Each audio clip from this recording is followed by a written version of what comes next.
Magandang araw mga kabayan boxing junkies! Mainit na ulit ang headlines dahil kagabi sa Pound for Pound Gym sa Las Vegas, nagbukas si Mario Barrios ng media workout na tumagal ng mahigit 1 oras. Speed bag flurries, 5 rounds sa mitts, at walang hinto na jump rope circuit na halos walang pahinga. Umalingaw-ngaw sa gym ang bawat tunog ng leather habang pinupuri ng kanyang trainer na si Bob Santos ang laser focus ng kampo. Sinisigurado naming hindi makakuha ng rhythm si Manny.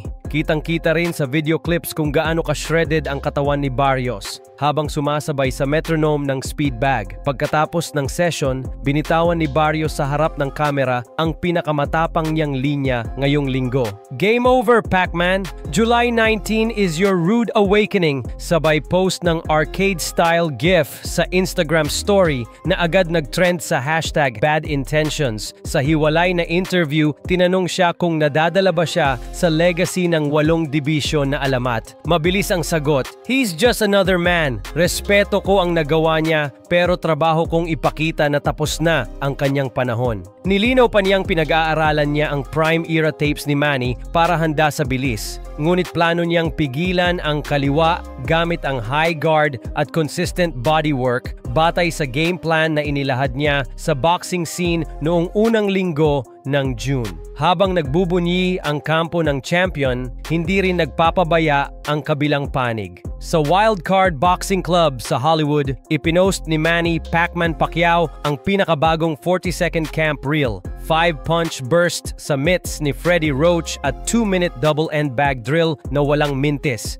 Bunsod ng 300,000 views sa loob lang ng 4 na oras. Ayon sa The Manila Times report ngayong araw, nakikitang tumitindi pa ang long run volume ni Manny. Araw-araw na 12 kilometers sa Griffith Park kasama sina Yumir Marshall at Mark Magsayo bago sumalang sa 8 hanggang 10 round na spar tuwing Lunes at Huwebes. 3 araw na ring sunod-sunod na media clips ang inilabas ng Premier Boxing Champions kung saan makikita ang vintage skip-step footwork ni Pac-Man at ang walang kupas na kaliwa na pumapaklik sa bawat mid-swing ni Roach. Sa ngayon, pareho nang nakadial sa red alert ang dalawang kampo. Sa panig ni Barrios, araw-araw na spar sa Las Vegas Heat at umagang sprint sa Sunrise Mountain ang bagong rutinang isiniwalat ng team. Pinuri ni Santos ang altitude simulation mask na ginagamit nila tuwing treadmill sessions para sa dagdag baga. Sa panig ni Manny, back-to-back cryotherapy at hyperbaric chamber pa rin ang nightly staple, sabi ni Roach, para mapabilis ang paghilom ng muscle at mapanatili ang 90% fight shape hanggang bumiyahing Vegas sa July 9. Kaya habang lumalapit ang petsa,